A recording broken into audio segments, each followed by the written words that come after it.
Ayo teman-teman, kita kenali sosok Presiden Indonesia. Dari yang pertama hingga sekarang, ada pepatah mengatakan, tidak kenal maka tak sayang. Presiden pertama, Soekarno. Presiden Soekarno adalah tokoh penting dalam sejarah Indonesia yang dikenal sebagai proklamator kemerdekaan dan Presiden pertama Indonesia. Dia lahir pada 6 Juni tahun 1901 di Surabaya dan memiliki nama asli Kusno Sosrodihardjo. Soekarno bersama Muhammad Hatta memproklamasikan kemerdekaan Indonesia pada 17 Agustus tahun 1945 yang menjadi tonggak berdirinya negara Indonesia yang merdeka dari penjajahan Belanda dan Jepang. Presiden kedua Soeharto. Presiden Soeharto adalah presiden kedua Indonesia yang memimpin negara selama lebih dari 3 dekade dari tahun 1967 hingga tahun 1998. Dia lahir pada 8 Juni tahun 1921 di Kemusut, Yogyakarta, dan memulai karir militernya di masa pendudukan Belanda dan Jepang. Soeharto berperan besar dalam peristiwa G30 SPKI pada tahun 1965 ketika ketegangan politik di Indonesia mencapai puncaknya. Ia memimpin operasi militer yang berhasil menumpas Partai Komunis Indonesia, PKI dan tokoh-tokoh yang terlibat dalam kudeta tersebut. Setelah itu, Soeharto memperoleh dukungan untuk menggantikan Presiden Soekarno dan pada tahun 1967, ia resmi menjadi presiden. Kepemimpinan Soeharto dikenal dengan masa Orde Baru yang menekankan stabilitas politik dan ekonomi. Ia memperkenalkan kebijakan-kebijakan yang mendorong pembangunan ekonomi, terutama dengan meningkatkan sektor pertanian melalui program swasembada pangan dan menarik investasi asing. Di era ini, Indonesia mengalami pertumbuhan ekonomi yang pesat, dikenal sebagai keajaiban ekonomi yang membuat banyak orang keluar dari kemiskinan. Namun, masa kepemimpinan Soeharto juga dikenal dengan kontrol yang ketat atas kebebasan politik dan pengekangan hak asasi manusia. Kebebasan pers dan hak-hak politik dibatasi dan pemerintah menggunakan aparat keamanan untuk mengontrol berbagai elemen masyarakat, korupsi, kolusi, dan nepotisme KKN juga marak di masa Orde Baru, dengan keluarga dan kroni Soeharto mendapatkan keuntungan besar dari proyek-proyek pemerintah dan monopoli bisnis. Krisis ekonomi Asia pada tahun 1997 sampai tahun 1998 memperburuk kondisi di Indonesia, mengakibatkan inflasi tinggi, pengangguran, dan kerusuhan sosial. Rakyat mulai menuntut reformasi dan meminta Soeharto turun dari jabatannya pada Mei tahun 1998, di tengah tekanan besar dari rakyat dan krisis ekonomi yang parah. Soeharto mengundurkan diri, mengakhiri pemerintahannya yang berlangsung selama 31 tahun. Setelah lengser, Soeharto menjalani kehidupan yang relatif tertutup dan menghabiskan sisa hidupnya di Jakarta hingga meninggal pada 27 Januari tahun 2008. Warisannya sangat kontroversial, sebagian orang menganggapnya sebagai bapak pembangunan yang membawa kemajuan ekonomi. Sementara yang lain mengkritik kebijakan otoriternya dan praktik korupsi yang merugikan negara. Presiden ketiga B.J. Habibie. Presiden B.J. Habibie adalah presiden ketiga Indonesia yang menjabat dari 21 Mei tahun 1998 hingga 20 Oktober tahun 1999. Ia adalah tokoh yang memiliki latar belakang teknokrat dan ilmuwan, terutama di bidang aeronautika, lahir pada 25 Juni tahun 1936 di Parepare, Sulawesi Selatan. Habibie menempuh pendidikan tinggi di Jerman dan menjadi salah satu ahli penerbangan yang diakui di Eropa sebelum kembali ke Indonesia atas panggilan Presiden Soeharto. Habibie dikenal sebagai tokoh penting dalam dunia teknologi Indonesia, khususnya dalam industri pesawat terbang. Ia mendirikan PT Industri Pesawat Terbang Nusantara IPTR yang menjadi kebanggaan Indonesia sebagai negara berkembang yang mampu memproduksi pesawat sendiri pada masa Orde Baru. Ia menjabat sebagai Menteri Negara Riset dan Teknologi selama lebih dari 20 tahun, sekaligus menjadi salah satu orang kepercayaan Soeharto. Ketika Soeharto mengundurkan diri pada Mei tahun 1998, di tengah krisis ekonomi dan tekanan reformasi, Habibie, yang saat itu menjabat sebagai wakil presiden otomatis naik menjadi presiden. Masa kepemimpinannya tergolong singkat, hanya sekitar 1,5 tahun. Tetapi penuh dengan perubahan penting dalam sejarah Indonesia. Di tengah krisis yang mendalam, ia mengambil beberapa langkah berani, di antaranya, 1. Demokratisasi dan kebebasan pers. Habibie membuka ruang kebebasan pers dan berkomitmen untuk reformasi demokrasi. Banyak undang-undang yang mengekang kebebasan pers dan kebebasan politik direvisi pada masa pemerintahannya. 2. Otonomi daerah. Habibie menginisiasi kebijakan otonomi daerah untuk memberikan lebih banyak wewenang kepada pemerintah daerah yang menjadi langkah awal desentralisasi di Indonesia. 3. Referendum Timur Timur. Salah satu keputusan besar Habibie adalah menyetujui referendum bagi Timur Timur sekarang Timor Leste untuk menentukan apakah akan tetap bergabung dengan Indonesia atau memisahkan diri. Hasil referendum pada tahun 1999 menunjukkan bahwa mayoritas rakyat Timor Timur memilih merdeka, sehingga wilayah tersebut resmi memisahkan diri dari Indonesia. 4. Pemilu bebas. Di bawah pemerintahan Habibie, Indonesia menyelenggarakan pemilu bebas pertama setelah 3 dekade, yang akhirnya membawa transisi kekuasaan kepada presiden berikutnya, Abdurrahman Wahid, pada tahun 1999. Habibie mengakhiri masa jabatannya pada tahun 1999 setelah tidak lagi mencalonkan diri sebagai presiden. Setelah turun dari kekuasaan, ia tetap aktif dalam berbagai kegiatan sosial dan ilmu pengetahuan hingga akhir hayatnya pada 11 September tahun 2019 di Jakarta. Warisan Habibie yang paling diingat adalah reformasi politik dan langkah-langkah awal demokratisasi yang membawa Indonesia ke arah pasca Orde Baru. Presiden keempat, Abdurrahman Wahid. Presiden Abdurrahman Wahid, yang akrab dipanggil Gus Dur, adalah presiden keempat Indonesia. Ia menjabat dari 20 Oktober tahun 1999 hingga 23 Juli tahun 2001. Gus Dur adalah tokoh karismatik yang dikenal sebagai ulama, intelektual, dan pemimpin Nahdlatul Ulama NU, organisasi Islam terbesar di Indonesia. Lahir pada 7 September tahun 1940 di Jombang, Jawa Timur, Gus Dur berasal dari keluarga ulama terkemuka dan memiliki pemikiran Islam yang moderat serta sangat menjunjung nilai-nilai pluralisme. Gus Dur menjadi presiden setelah pemilu demokratis pertama pasca Orde Baru pada tahun 1999. Masa kepemimpinannya diwarnai dengan langkah-langkah progresif untuk memperkuat demokrasi, pluralisme, dan hak asasi manusia. Berikut beberapa hal penting dari masa kepemimpinan Gus Dur. 1. Pluralisme dan kebebasan beragama. Gus Dur dikenal sebagai pembela kebebasan beragama dan minoritas. Ia mencabut larangan aktivitas keagamaan etnis Tionghoa dan menetapkan Imlek sebagai hari besar nasional.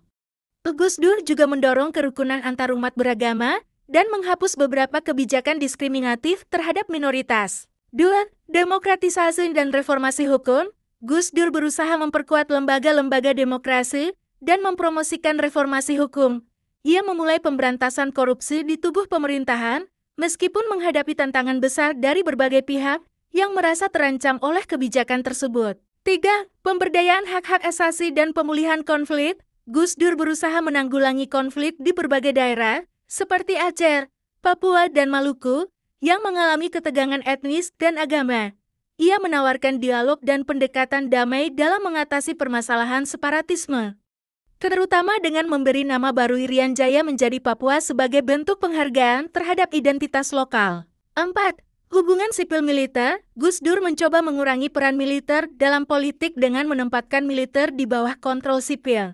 Ia memindahkan peran keamanan dalam negeri dari militer ke kepolisian sebagai bagian dari upaya demokratisasi. Namun, masa jabatan Gus Dur hanya berlangsung selama sekitar 21 bulan. Banyak kebijakan dan pandangan Gus Dur yang kontroversial yang membuatnya kerap berselisih dengan legislatif, DPR, dan kelompok-kelompok politik lainnya.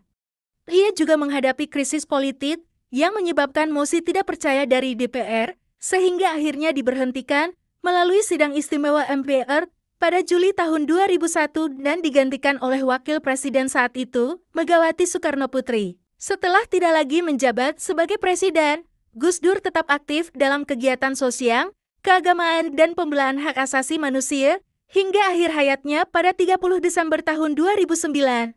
Gus Dur dikenal sebagai pemimpin yang humanis dan pembela pluralisme, beserta sebagai simbol toleransi yang kuat di Indonesia. Presiden kelima, Megawati Soekarnoputri. Megawati Soekarnoputri adalah Presiden Indonesia kelima yang menjabat dari tahun 2001 hingga tahun 2004. Ia merupakan putri dari Presiden pertama Indonesia, Soekarno, dan sosok penting dalam politik Indonesia, terutama sebagai Ketua Umum Partai Demokrasi Indonesia Perjuangan (PDIP). Megawati pertama kali terjun ke dunia politik melalui PDE, yang kemudian berubah menjadi PDIP, dan pada tahun 1999, ia terpilih sebagai Wakil Presiden dalam pemerintahan Presiden Abdurrahman Wahid Gusdur. Pada tahun 2001, Gus Dur diberhentikan oleh MPR, dan Megawati pun diangkat menjadi presiden. Masa kepemimpinannya ditandai dengan upaya untuk memulihkan stabilitas politik dan ekonomi pasca krisis moneter tahun 1998, serta memperkuat kelembagaan negara pasca reformasi. Meskipun masa jabatannya relatif singkat, Megawati mengambil sejumlah langkah besar, seperti memperkuat otonomi daerah, meresmikan undang-undang anti-terorisme, dan meningkatkan reformasi di berbagai sektor. Setelah masa kepresidenannya, ia tetap berperan besar dalam politik Indonesia melalui PDIP, yang menjadi salah satu partai dominan di Indonesia. Presiden ke-6, Susilo Bambang Yudhoyono. Susilo Bambang Yudhoyono SBY adalah Presiden Indonesia ke-6, menjabat selama 2 periode dari tahun 2004 hingga tahun 2014.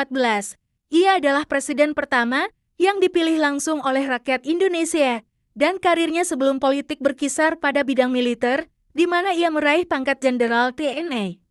Setelah meninggalkan militer, SBY aktif di pemerintahan, termasuk sebagai Menteri Pertambangan dan Energi serta Menteri Koordinator Bidang Politik dan Keamanan pada masa pemerintahan Presiden Abdurrahman Wahid dan Megawati Soekarno Putri. Sebagai presiden, SBY fokus pada stabilitas politik, pertumbuhan ekonomi, dan reformasi pemerintahan. Kepemimpinannya ditandai dengan upaya memperkuat pemberantasan korupsi, dengan dukungan untuk Komisi Pemberantasan Korupsi (KPK), serta pertumbuhan ekonomi yang relatif stabil, yang didorong oleh sektor swasta dan investasi. Kebijakan pro-rakyat yang dikenal sebagai pro-POR, pro-growth, pro-job, dan pro-environment menjadi slogan utama pemerintahannya.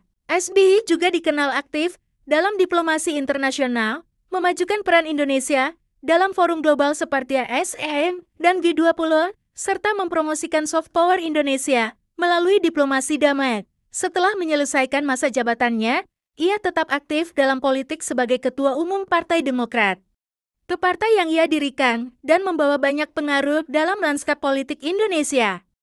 Presiden ke-7, Joko Widodo. Presiden Joko Widodo, yang biasa dipanggil Jokowi, adalah Presiden ke-7 Indonesia dan tokoh politik yang dikenal dengan gaya kepemimpinan yang sederhana dan merakyat.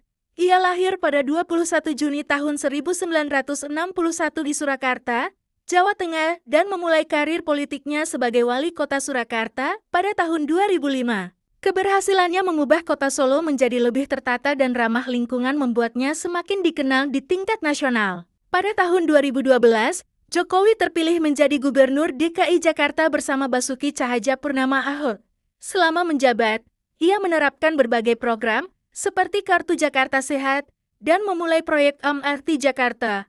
Program-program tersebut membuatnya populer di masyarakat. Jokowi kemudian maju dalam pemilihan presiden tahun 2014 sebagai calon dari PDIP, berpasangan dengan Yusuf Kala dan memenangkan pemilihan tersebut. Pada masa kepresidenan pertamanya, ia fokus pada pembangunan infrastruktur besar-besaran, seperti jalan tol, bandara, pelabuhan, serta proyek kereta cepat. Program tol laut dan revolusi mental juga merupakan bagian dari visi Jokowi untuk membangun Indonesia.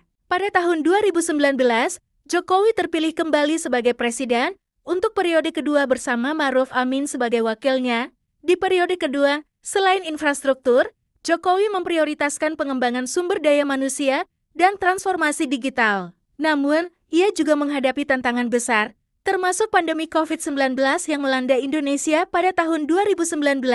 Pemerintahannya mengimplementasikan berbagai langkah, seperti pembatasan sosial, vaksinasi massal, serta program pemulihan ekonomi nasional (PEN) untuk membantu masyarakat dan dunia usaha. Di akhir masa jabatannya, Jokowi terus mendorong pengembangan ibu kota negara (EKN) di Kalimantan Timur sebagai salah satu proyek prioritas. KKN Nusantara ini direncanakan sebagai solusi untuk mengurangi kepadatan di Jakarta dan mendorong pemerataan ekonomi ke wilayah lain. Presiden ke-8 yaitu Prabowo Subianto. Jenderal TNI Prabowo Subianto Jojo Hadikusumo adalah politikus, pengusaha, dan Jenderal Purnawirawan TNI yang saat ini menjabat sebagai Presiden Indonesia ke-8 sejak 20 Oktober tahun 2024.